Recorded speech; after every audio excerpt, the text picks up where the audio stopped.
In 1979, if your grandmother owned a set of silver spoons, two men in Texas were quietly making her rich.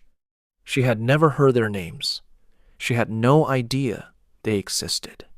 And within 8 months, those same two men would come within a few hours of collapsing the American banking system by accident. This is not a story about a trade. This is a story about two brothers who decided that money itself was a lie and then tried to buy their way out of it. They almost won. To understand how close they came, you have to start with their father. Because everything the sons did later, they learned from a man who got everything he owned from a card game. His name was Harrelson Lafayette Hunt. Everyone called him H.L. In the early 1920s, he was a gambler in Arkansas. Not a metaphor. An actual professional card player, working the back rooms of oil towns. And in one of those rooms, according to the family, he won a stake in a piece of land nobody wanted. That land sat on top of the East Texas oil field, the largest oil deposit ever found in the continental United States. Overnight, a card sharp became one of the richest men on the planet. He also became something else. He became convinced the government was coming for it. H.L. Hunt believed the United States was being taken over from the inside. He funded radio programs about it. He wrote a novel about it. He raised his children on a single idea, repeated until it was bone deep. They will take it from you. Anything they can reach, they will take. He had 15 children across 3 separate families, most of whom did not know the others existed for years. 2 of those children are the reason we're here. Nelson Bunker Hunt and William Herbert Hunt. And here's the first thing that doesn't fit. Because if you're imagining 2 slick Texas playboys in white suits, you're imagining the wrong men entirely. Bunker Hunt flew coach on his own plane's routes. He bought his suits off the rack. He drove a used car with a cracked dashboard and ate at chain restaurants where the coffee came in a plastic cup. He was heavy, rumpled, and looked less like a billionaire than like the man who fixes your billionaire's air conditioning. He was, at one point, the richest private individual alive. And that's because of what happened in Libya. In the late 1950s, Bunker took the family money and started drilling in the Libyan desert. Concession, 65. Nobody wanted it. 2 dry holes. Everyone told him to walk away. He drilled again. In 1961, he hit the Sarir Field, one of the largest oil discoveries in human history. Billions of barrels.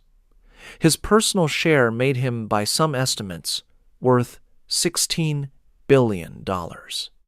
In 1960s money, he was, at that moment, richer than any man on earth. And then, a 27-year-old army captain named Muammar Gaddafi seized power in Libya.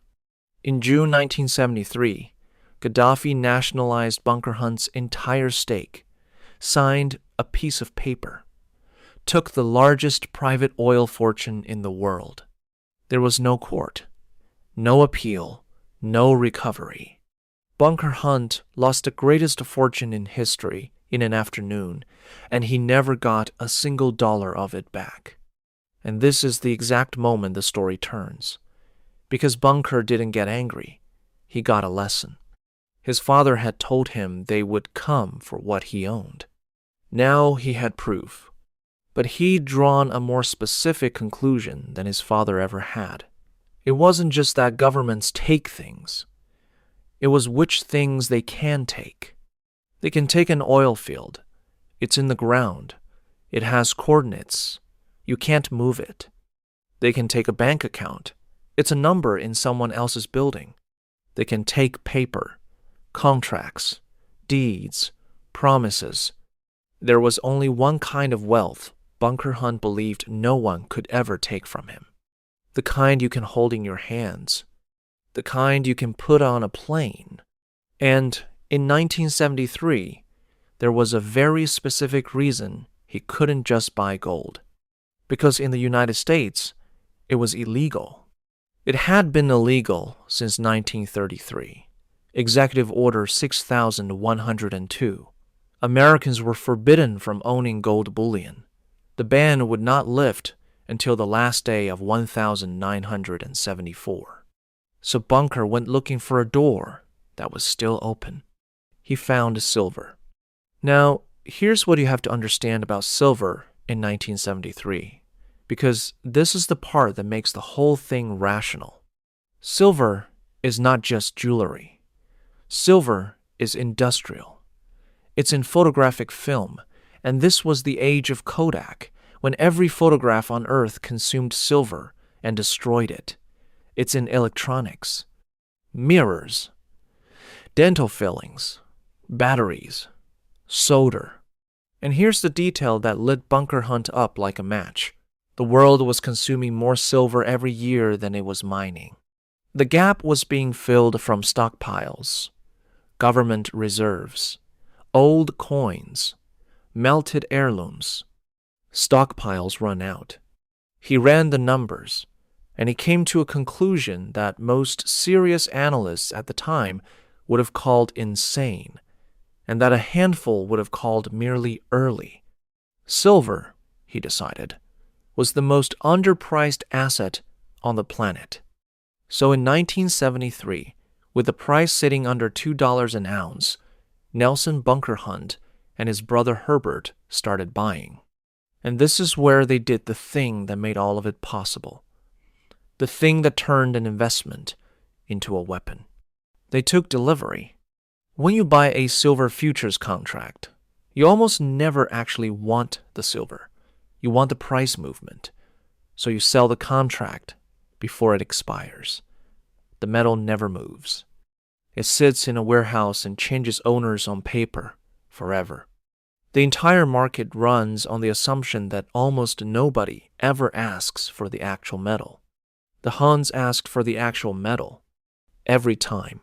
55 million ounces early on. Physical bars, real weight.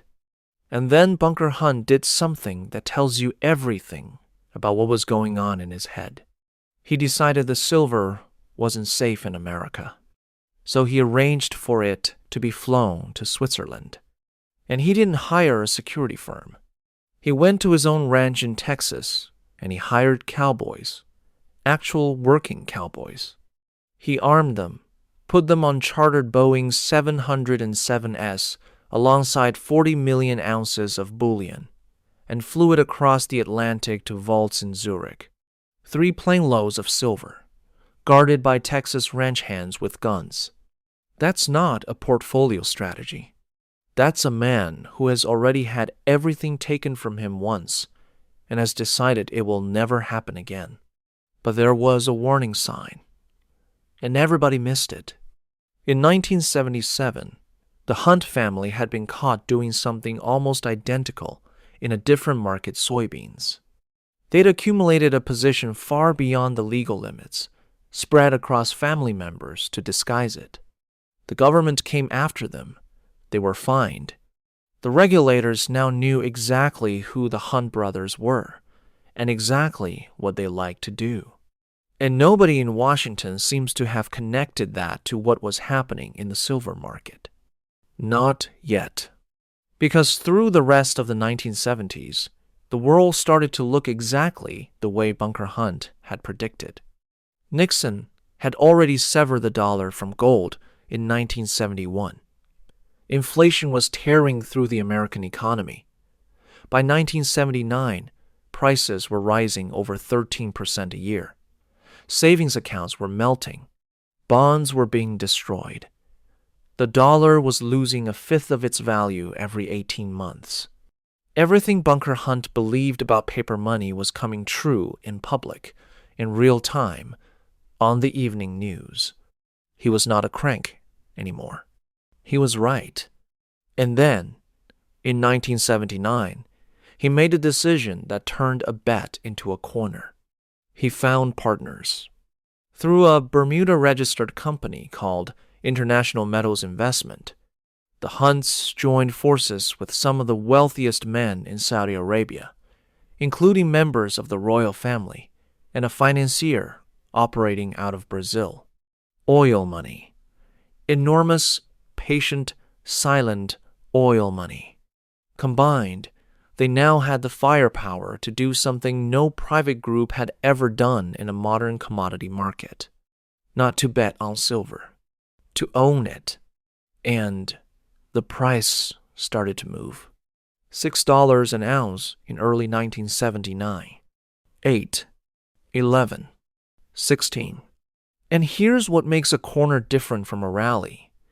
Every ounce the Hunts took delivery of and shipped to a vault in Zurich was an ounce that could never be used to settle anyone else's contract. They weren't just buying silver. They were removing it from the world. By late 1979, estimates suggest the Hunts and their partners controlled something in the range of 200 million ounces of silver physical metal plus contracts. Roughly 1/3 of all the silver on Earth that wasn't sitting in a government vault. And that's when the outside world started to notice in the strangest way possible. Because ordinary people began to melt their families. Coin shops in every American city had lines out the door. People brought in candlesticks, serving trays, wedding gifts, christening cups, flatware sets that had been passed down for 4 generations, wrapped in cloth, never used, kept for a daughter who wasn't born yet. They watched them go into the furnace. Silver refineries ran 24 hours a day and couldn't keep up. Some shops had backlogs of months. Sterling, that had survived the Depression, 2 world wars, and every family crisis in between, was liquefied in a few frantic weeks because the price on the wall kept climbing. And everyone was terrified of being the last one holding a spoon. That heritage is gone. Permanently. It does not exist anymore. And on the other side of the trade, American industry was being strangled. Codex costs exploded. Jewelry manufacturers stopped taking orders because they couldn't quote a price that would still be valid by the afternoon. Dentists changed what they put in people's teeth. Small silversmiths, family workshops that had operated for a century simply closed. There was no version of their business that worked at these prices. And then Tiffany and Company did something a luxury jeweler almost never does. They bought a full-page advertisement in the New York Times to publicly attack the people driving the price of their own product. The ad said the company found it unconscionable that anyone would hoard several $billion worth of silver and force everyone else to pay artificially high prices. They didn't name the Hunts. Everyone knew who they meant. And still, the price went up. $20, $30, $40. On the 18th of January, 1980, silver touched $50.35 an ounce. In roughly 12 months, it had risen more than 800%.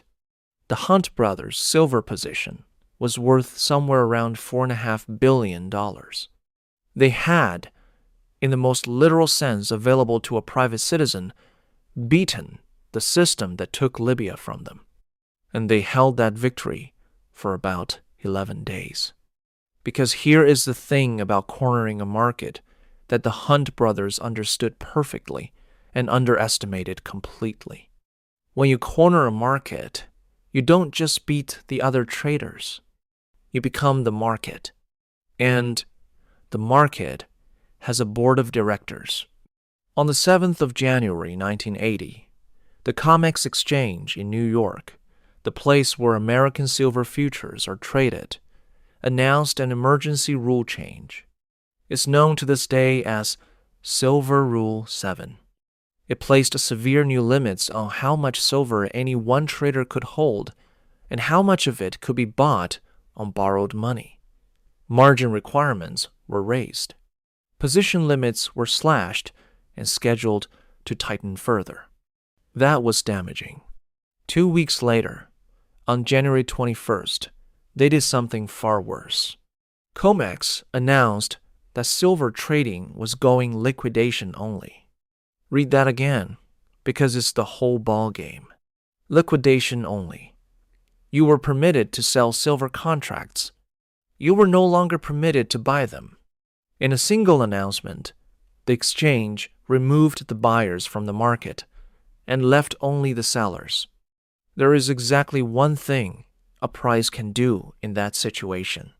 Silver collapsed from around $50 to the mid-30s almost immediately. And now here's the detail that turned this from a business story into something people still argue about 46 years later.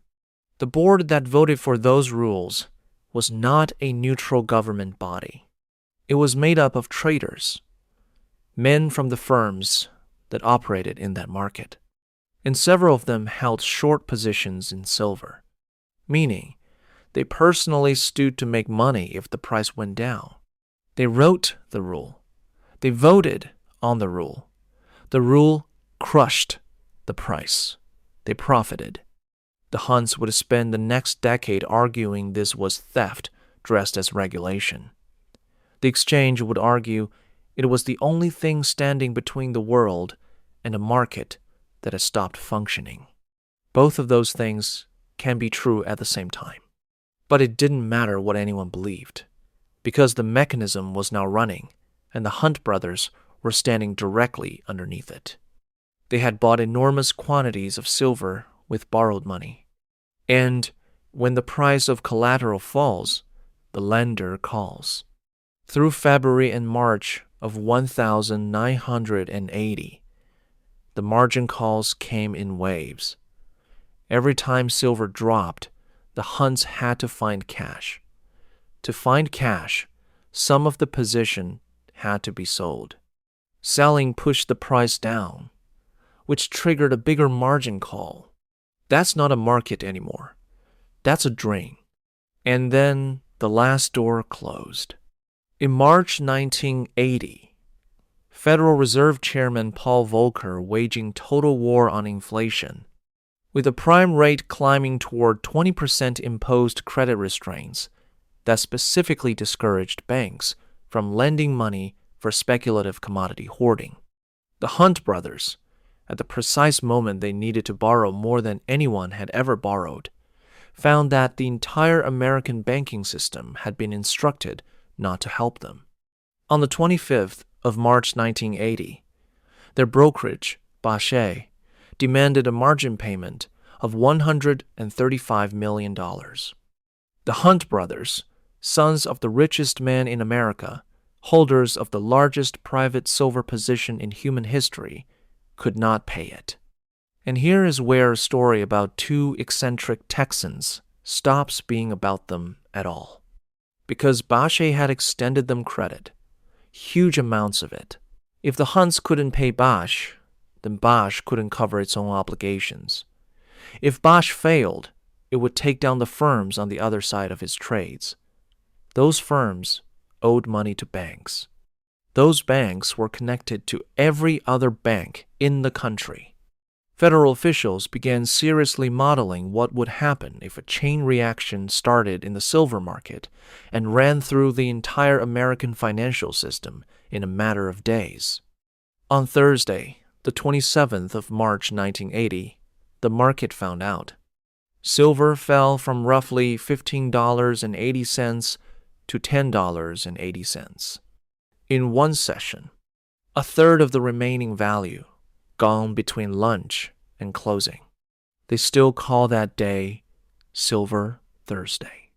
And in the middle of it, Paul Volcker, the most powerful central banker in the world, the man whose entire mission was to punish inflation and reckless money, got on the phone. Not to shut the Hunts down, to keep them alive. Because a controlled unwind was survivable. A sudden default was not. Over the following weeks, A consortium of American banks arranged a loan of approximately $1.1 billion to the Hunt brothers, secured against essentially everything they owned, so that the position could be dismantled slowly instead of exploding. A bailout for two billionaires who had tried to corner a market. Congress was incandescent. They hauled the brothers to Washington to explain themselves. And in the middle of testimony, when the subject turned to just how much money he had lost, Bunker Hunt delivered the line that outlived him. He said $1 billion isn't what it used to be. He wasn't joking. That was the problem. That was his entire thesis. That was the reason he'd bought the silver in the first place. And it took 8 more years for the ending to arrive. In 1988, a jury found the Hunt brothers liable for conspiring to manipulate the silver market. The damages ran into the hundreds of millions. Regulators barred Bunker from trading commodities. The Internal Revenue Service came for what was left. That same year, Nelson Bunker Hunt, who had once been the richest man on the face of the earth, filed for personal bankruptcy. His racehorses, one of the finest thoroughbred operations ever assembled, were auctioned off. Hundreds of animals sold by court order. He was placed on a monthly living allowance. The man who had flown 40 million ounces of silver to Switzerland under armed guard because he refused to let anyone take his wealth again had it all taken again, this time by his own country, through paperwork. Exactly the way his father said it would happen. And here is the last turn, the one that makes this story genuinely difficult to sit with. Bunker Hunt was not wrong. He said the dollar was being destroyed. It was. He said silver was too cheap. Between his first purchase and his peak, it rose more than 2,000%. He was so right that the price he drove silver to in January 1980, $50.35, would not be seen again for 31 years. Not in 1990. Not in 2000. Not in the crash of 2008. An entire generation of traders lived and retired without silver ever returning to the number 2 brothers from Texas put on the board in 11 days. He was right about the money. He was right about the metal. He was right about the decade. He lost anyway, because he stopped being a man betting on a market and became the market itself. And the market is not a thing you can hold in your hands or load onto a plane or guard with cowboys. It's a room full of people who can change the rules while you're still inside it. And somewhere in America tonight, in a house where the good silverware should have been passed down and wasn't, there's a drawer that's empty for a reason nobody in that family can explain anymore.